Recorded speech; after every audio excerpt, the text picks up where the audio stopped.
आज जानेंगे देश और दुनिया की 50 खबरें। जय हिंद दोस्तों, आपके साथ मैं हूं दीपिका शर्मा। अगर आप इस चैनल पर पहली बार आए हैं तो चैनल को सब्सक्राइब जरूर करें, क्योंकि यहां आपको मिलेगी दिन भर की हर बड़ी और ताजा खबर सबसे पहले। तो चलिए बिना देर किए शुरू करते हैं आज की सुर्खियां। दिल्ली पुलिस के घायल कर्मियों के परिजनों ने सुप्रीम कोर्ट से न्याय की गुहार लगाई है। उन्होंने जंतर मंतर पर प्रदर्शन की अनुमति मांगने वाली याचिका पर भी अपनी बात रखी। मामले में अदालत का रुख अहम माना जा रहा है। सीजेपी की चेतावनी के बाद महाराष्ट्र और पश्चिम बंगाल सरकार ने बड़ा फैसला लिया है। संगठन ने कहा था कि अगर एफआईआर रद्द नहीं हुई तो फिर सड़कों पर उतरेंगे। इस चेतावनी का असर अब राज्य सरकारों के फैसलों पर दिख रहा है। सीजेपी प्रवक्ता सौरभ दास ने कहा कि अब तक सरकार की तरफ से कोई लिखित गारंटी नहीं मिली है। उन्होंने बताया कि सरकार ने बुलाकर सुप्रीम कोर्ट का आदेश तो दिखाया, लेकिन ठोस भरोसा नहीं दिया। इस बयान के बाद आंदोलन को लेकर अनिश्चितता बनी हुई है। संसद में anti paper leak bill Lok Sabha से पास हो गया है। इसी दौरान राहुल गांधी को अपना भाषण पूरा नहीं करने दिया गया, जिसे लेकर विवाद खड़ा हो गया। विपक्ष ने इसे लोकतांत्रिक प्रक्रिया के खिलाफ बताया है। राहुल गांधी ने आरएसएस और अमित शाह को लेकर एक बड़ा बयान दिया, जिस पर भाजपा ने कड़ी आपत्ति जताई। इस बयान के बाद सदन में माहौल गर्मा गया। पार्टी ने इसे राजनीतिक मर्यादा के खिलाफ बताया है। सीजेपी संस्थापक अभिजीत दिपके ने सरकार को फिर से चेतावनी दी है कि वे जल्द ही दोबारा सड़कों पर उतरेंगे। उनका कहना है कि सरकार की तरफ से अब तक कोई ठोस कार्रवाई नहीं हुई है। इस बयान से एक बार फिर सियासी हलचल बढ़ गई है। राहुल गांधी ने सोशल मीडिया पर पोस्ट करते हुए कहा कि जो बात संसद में नहीं कहने दी गई वो वे शाम 6 बजे प्रेस कॉन्फ्रेंस में बताएंगे। इस ऐलान के बाद सियासी हलकों में उत्सुकता बढ़ गई है। सभी की निगाहें अब उनकी प्रेस वार्ता पर टिकी है। हंगामे के बीच लोकसभा से एंटी पेपर लीक संशोधन बिल पास हो गया है। हालांकि अब ये कानून बनने से पहले अभी कई अड़चनों से गुजरेगा। विशेषज्ञों ने आगे की प्रक्रिया को लेकर जानकारी दी है। यूपी चुनाव से पहले लोकसभा में राहुल गांधी पर सत्ता पक्ष हमलावर रहा। वहीं अखिलेश यादव उनकी ढाल बनकर सामने आए, लेकिन इसी बीच गठबंधन को लेकर एक नया पेच फंसता नजर आया। सियासी गलियारों में इस पर चर्चा तेज है। यूपी चुनाव से पहले संसद में जौहर यूनिवर्सिटी का मुद्दा भी गूंजा, जिसके चलते कमाल अख्तर की कुर्सी छिन गई। सवाल उठ रहा है कि आजम खान पर अखिलेश यादव इतने मेहरबान क्यों हैं? इस मुद्दे ने यूपी की सियासत को नया मोड़ दे दिया है। सत्ता गंवाने के बाद ममता बनर्जी को कांग्रेस और लेफ्ट का साथ याद आया, लेकिन उनकी मोर्चे की अपील पर विपक्ष ने ही आईना दिखा दिया। इस घटनाक्रम ने बंगाल की राजनीति में नई हलचल पैदा कर दी है। विपक्षी एकता को लेकर सवाल उठने लगे हैं। तृणमूल नेता अभिषेक बनर्जी विदेश में अपनी आंखों का इलाज कराना चाहते हैं, जिसके लिए वे अनुमति लेने सुप्रीम कोर्ट पहुंचे हैं। मामले में अदालत का फैसला अहम माना जा रहा है। इस याचिका पर सुनवाई जारी है। तृणमूल सांसद कल्याण बनर्जी ने दावा किया कि पार्टी के बागी सांसदों के साथ जल्द कुछ बड़ा होने वाला है। इस बयान के बाद पार्टी के भीतर हलचल तेज हो गई है। आगे क्या फैसला होता है, इस पर सबकी नजर है। पश्चिम बंगाल के वीरभूम में पुलिस ने बड़ी कार्रवाई करते हुए एक सरकारी बस चालक के घर से करोड़ों रुपए की नकदी और 15 किलो सोना बरामद किया है। इतनी बड़ी रकम मिलने के बाद से इलाके में हड़कंप मचा हुआ है। पुलिस मामले की गहराई से जांच कर रही है। सुहेल देव भारतीय समाज पार्टी के नेता ओपी राजभर ने अखिलेश यादव से एक तीखा सवाल पूछा कि अगर धर्मेंद्र प्रधान कुर्मी नहीं बल्कि यादव होते तो क्या रुख अलग होता। इस बयान से सियासी गलियारों में नई बहस छिड़ गई है। सरकार ने एक राज्य के किसानों के लिए बड़ी राहत का ऐलान कर दिया है, जिसके तहत 2 लाख रुपए तक का कृषि लोन माफ किया जाएगा। इस फैसले से लाखों किसान परिवारों को राहत मिलने की उम्मीद है। संसद में मल्लिकार्जुन खड़गे ने कहा कि देश में लोकतंत्र और आम लोग सुरक्षित नहीं है, जिस पर जेपी नड्डा ने करारा जवाब दिया। नड्डा ने कहा कि वे खुद भी गिरफ्तार हो चुके हैं। इस बहस ने सदन में माहौल गर्मा दिया। वंदे मातरम गायन को लेकर राज्यसभा में एक बिल पास हो गया है, जिसके तहत गीत के दौरान अभद्रता करने पर जेल तक की सजा हो सकती है। ये बिल उस समय पास हुआ जब विपक्ष सदन से नदारद था। इसे लेकर अब सियासी बहस शुरू हो गई है। पाकिस्तान अधिकृत कश्मीर में हालात बेहद गंभीर बताए जा रहे हैं, जहां 2 दिनों में फौज ने 40 लोगों को मार डालने का दावा किया जा रहा है और शवों को भी गायब कर दिया गया है। अमेरिका ने भारत और चीन पर बड़ा टैरिफ बम गिराने की तैयारी कर ली है। रूसी तेल खरीदने पर अब 100% तक टैक्स लगाने से जुड़ा बिल अमेरिकी सीनेट में पास हो गया है, जिसका सीधा असर भारत के व्यापार पर पड़ सकता है। E20 पेट्रोल को लेकर केंद्रीय मंत्री नितिन गडकरी ने बड़ी जानकारी दी है कि इसका गाड़ियों पर कितना असर पड़ेगा। उन्होंने ये भी स्पष्ट किया कि क्या इसके लिए इंजन बदलने की जरूरत पड़ेगी। ये जानकारी वाहन मालिकों के लिए अहम मानी जा रही है। महिला को थप्पड़ मारने के आरोपी एडीसीपी संदीप लांबा को दिल्ली हाई कोर्ट से बड़ी राहत मिली है।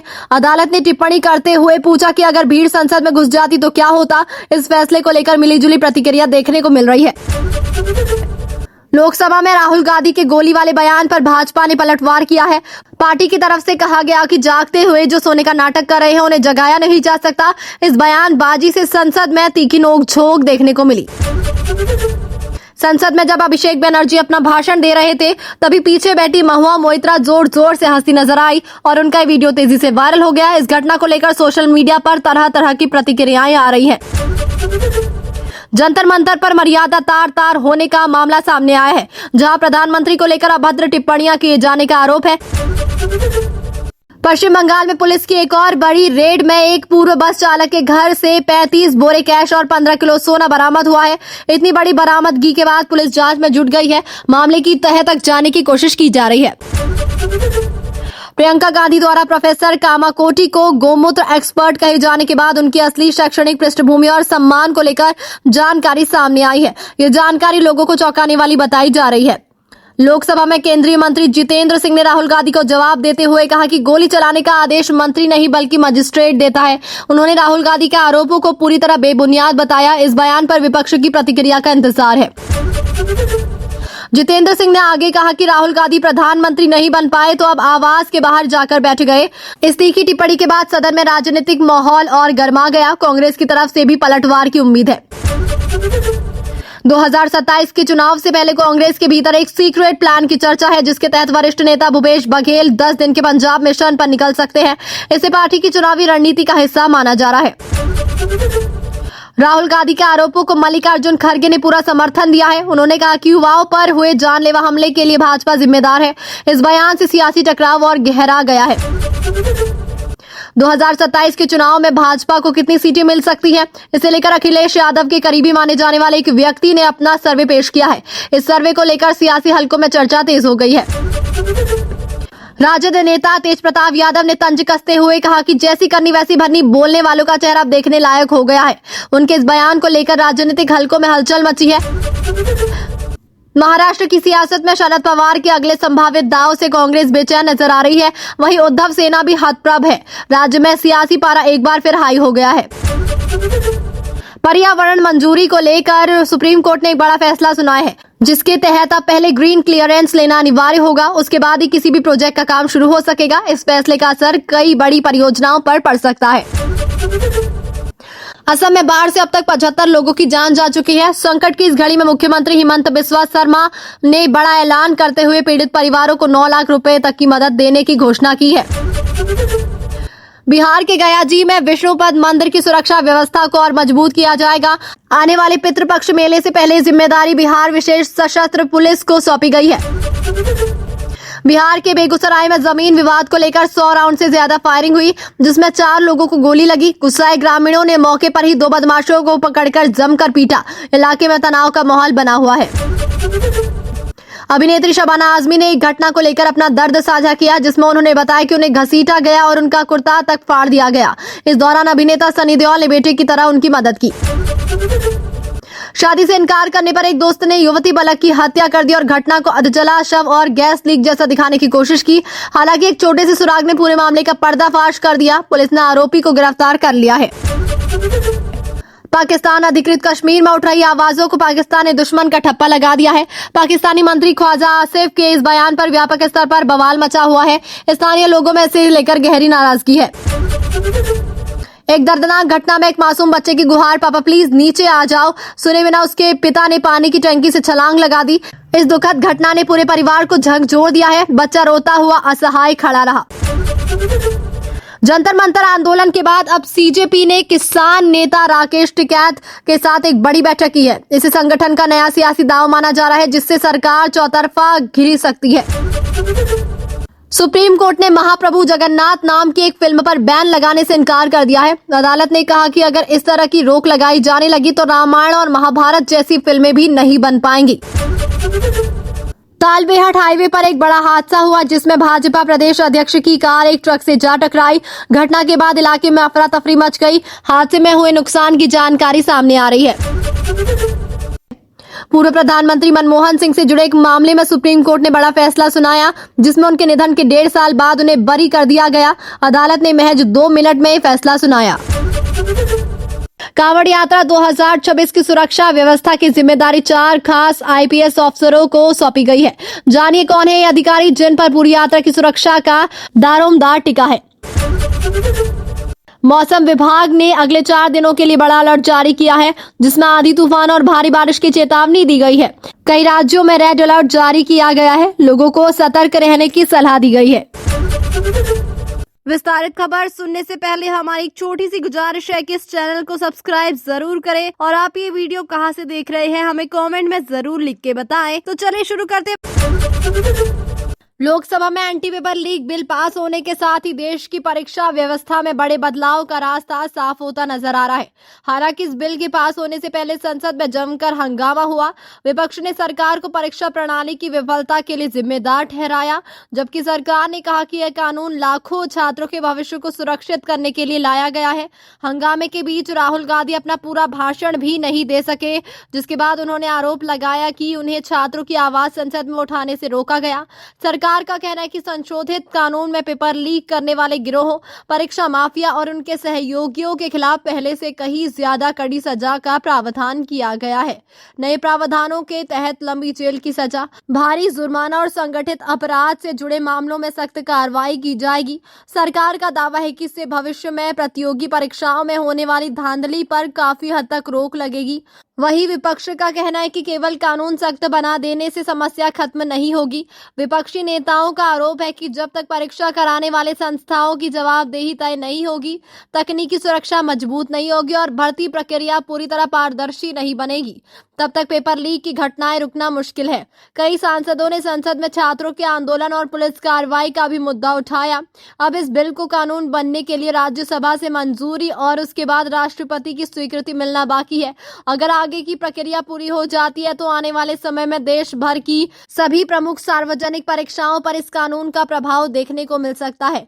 फिलहाल करोड़ों छात्रों और अभिभावकों की नजर इस कानून के अंतिम स्वरूप और उसके लागू होने पर टिकी हुई है। सीजेपी आंदोलन एक बार फिर सुर्खियों में है। संगठन ने सरकार को चेतावनी देते हुए कहा है कि अगर प्रदर्शनकारियों पर दर्ज एफआईआर वापस नहीं ली गई तो आंदोलन दोबारा सड़कों पर लौटेगा। दूसरी ओर संगठन के प्रवक्ताओं का कहना है कि सरकार ने बातचीत तो की, लेकिन अब तक कोई लिखित गारंटी नहीं दी गई है। इसी वजह से आंदोलन से जुड़े लोगों में असंतोष बना हुआ है। इसी बीच सीजेपी के संस्थापक अभिजीत दिपके ने भी बड़ा बयान दिया है। उन्होंने कहा कि अगर सरकार ने अपनी प्रतिबद्धताओं को पूरा नहीं किया तो आंदोलन का अगला चरण पहले से ज्यादा व्यापक होगा। रिपोर्टों के अनुसार संगठन अब विभिन्न राज्यों में अपने नेटवर्क को मजबूत करने और आगे की रणनीति तैयार करने में जुटा हुआ है। उधर दिल्ली पुलिस के घायल जवानों के परिजनों ने भी सुप्रीम कोर्ट का दरवाजा खटखटाया है। उन्होंने न्याय की मांग करते हुए जंतर मंतर पर शांतिपूर्ण प्रदर्शन की अनुमति भी मांगी है। इस मामले में दोनों पक्ष अपने अपने दावों के साथ अदालत और सरकार के सामने खड़े हैं, जिससे मामला और संवेदनशील बन गया है। अब सबकी नजर इस बात पर है कि सरकार और आंदोलनकारी संगठनों के बीच कोई सहमति बनती है या नहीं। यदि समाधान नहीं निकलता है तो आने वाले दिनों में देश भर के कई हिस्सों में फिर से विरोध प्रदर्शन देखने को मिल सकते हैं। संसद के मॉनसून सत्र में राहुल गांधी के भाषण को लेकर एक नया राजनीतिक विवाद खड़ा हो गया है। राहुल गांधी ने आरोप लगाया कि उन्हें लोकसभा में अपनी बात पूरी करने का मौका नहीं दिया गया। इसके बाद उन्होंने सोशल मीडिया प्लेटफॉर्म एक्स पर पोस्ट कर कहा कि जो बातें संसद में नहीं कहने दी गई उन्हें वो प्रेस कॉन्फ्रेंस में देश के सामने रखेंगे। इसके बाद राजनीतिक हलचल और तेज हो गई। राहुल गांधी ने अपने भाषण के दौरान राष्ट्रीय स्वयंसेवक संघ और केंद्रीय गृह मंत्री अमित शाह को लेकर भी टिप्पणी की, जिस पर सत्ता पक्ष ने कड़ा विरोध जताया। भाजपा नेताओं ने उनके आरोपों को पूरी तरह निराधार बताते हुए पलटवार किया और कहा कि संसद के भीतर नियमों का पालन सभी सदस्यों के लिए समान है। इसके बाद केंद्रीय मंत्री जितेंद्र सिंह ने भी राहुल गांधी के आरोपों का जवाब दिया। उन्होंने कहा कि कानून व्यवस्था से जुड़े मामलों में गोली चलाने का आदेश किसी मंत्री द्वारा नहीं बल्कि संबंधित मजिस्ट्रेट के स्तर पर दिया जाता है। उन्होंने विपक्ष पर तथ्यों को तोड़ मड़ोड़ कर पेश करने का आरोप लगाया और कहा कि छात्रों के मुद्दे पर राजनीति नहीं होनी चाहिए। राहुल गांधी को कांग्रेस अध्यक्ष मल्लिकार्जुन खड़गे का भी समर्थन मिला। वहीं सत्ता पक्ष और विपक्ष के बीच इस मुद्दे पर लगातार बयानबाजी जारी रही। अब सभी की नजर राहुल गांधी की प्रेस कॉन्फ्रेंस और संसद के आगामी सत्र पर है, जहां इस पूरे विवाद पर राजनीतिक टकराव और बढ़ सकता है। भारत और चीन से रूसी तेल खरीदने पर अमेरिका में बड़ा राजनीतिक फैसला सामने आया है। अमेरिकी सीनेट ने एक ऐसा बिल पास किया है जिसमें रूस से तेल खरीदने वाले देशों पर 100% तक अतिरिक्त टैरिफ लगाने का प्रस्ताव रखा गया है। इस खबर के सामने आते ही अंतर्राष्ट्रीय बाजार और कूटनीतिक हलकों में हलचल तेज हो गई है। भारत लंबे समय से रियायती दरों पर रूस से कच्चा तेल खरीदता रहा है, इसलिए इस प्रस्ताव पर सभी की नजर बनी हुई है। हालांकि ये प्रस्ताव लागू होने से पहले अभी अमेरिकी प्रतिनिधि सभा और राष्ट्रपति की मंजूरी जैसी आगे की प्रक्रियाओं से गुजरना बाकी है। विशेषज्ञों का मानना है कि यदि ये नीति लागू होती है तो भारत के ऊर्जा आयात, व्यापारिक संबंधों और निर्यात पर असर पड़ सकता है। वहीं भारत का कहना है कि वो अपनी ऊर्जा सुरक्षा और राष्ट्रीय हितों को ध्यान में रखकर ही फैसले लेते हैं। आने वाले दिनों में इस मुद्दे पर भारत और अमेरिका के बीच कूटनीतिक बातचीत भी तेज हो सकती है। फिलहाल सरकार की ओर से पूरा घटनाक्रम पर नजर रखी जा रही है और उद्योग जगत भी आगे की स्थिति का इंतजार कर रहा है। पश्चिम बंगाल में करोड़ों रुपए की नकदी और बड़ी मात्रा में सोना बरामद होने के मामले ने पूरे राज्य में सनसनी फैला दी है। पुलिस और जांच एजेंसियों ने बीरभूम जिले में एक पूर्व सरकारी बस चालक के घर पर छापेमारी की, जहां से कैश से भरे कई बोरे और लगभग 15 किलो सोना मिलने का दावा किया गया है। शुरुआती जांच में बरामद संपत्ति के स्रोत की जांच की जा रही है। अधिकारियों का कहना है कि दस्तावेजों और बैंक रिकॉर्ड की भी जांच होगी ताकि ये पता लगाया जा सके कि इतनी बड़ी मात्रा में नकदी और सोना कहां से आया। इस कार्रवाई के बाद राजनीतिक बयानबाजी भी शुरू हो गई है। विपक्ष ने मामले की निष्पक्ष जांच की मांग की है, जबकि प्रशासन का कहना है कि जांच पूरी तरह कानून के अनुसार की जाएगी और दोषी पाए जाने पर कड़ी कार्रवाई होगी। फिलहाल जांच एजेंसियां बरामद सामान की गिनती, मूल्यांकन और उससे जुड़े लोगों से पूछताछ में जुटी हुई है। आने वाले दिनों में इस मामले में और बड़े खुलासे होने की संभावना जताई जा रही है। मौसम विभाग ने देश के कई राज्यों के लिए भारी बारिश, तेज आंधी और तूफान का रेड अलर्ट जारी किया है। अगले 4 दिनों के दौरान उत्तर प्रदेश, बिहार समेत कई राज्यों में अत्यधिक वर्षा की संभावना जताई गई है। आईएमडी के अनुसार कुछ इलाकों में जलभराव, नदियों के जलस्तर में बढ़ोतरी और भूस्खलन जैसी स्थितियां भी बन सकती है। प्रशासन ने संवेदनशील क्षेत्रों में रहने वाले लोगों को सतर्क रहने और जरूरत पड़ने पर सुरक्षित स्थानों पर जाने की सलाह दी है। कई जिलों में स्कूलों और स्थानीय प्रशासन को भी अलर्ट मोड पर रखा गया है। राहत और बचाव दलों को पहले से तैनात किया जा रहा है ताकि किसी भी आपात स्थिति में तुरंत कार्रवाई की जा सके। मौसम विभाग ने लोगों से अपील की है कि खराब मौसम के दौरान अनावश्यक यात्रा से बचें और केवल आधिकारिक मौसम बुलेटिन पर ही भरोसा करें। फिलहाल पूरे देश की नजर इस बात पर है कि आने वाले दिनों में मानसून कितना असर दिखता है और किन इलाकों में सबसे ज्यादा बारिश होती है।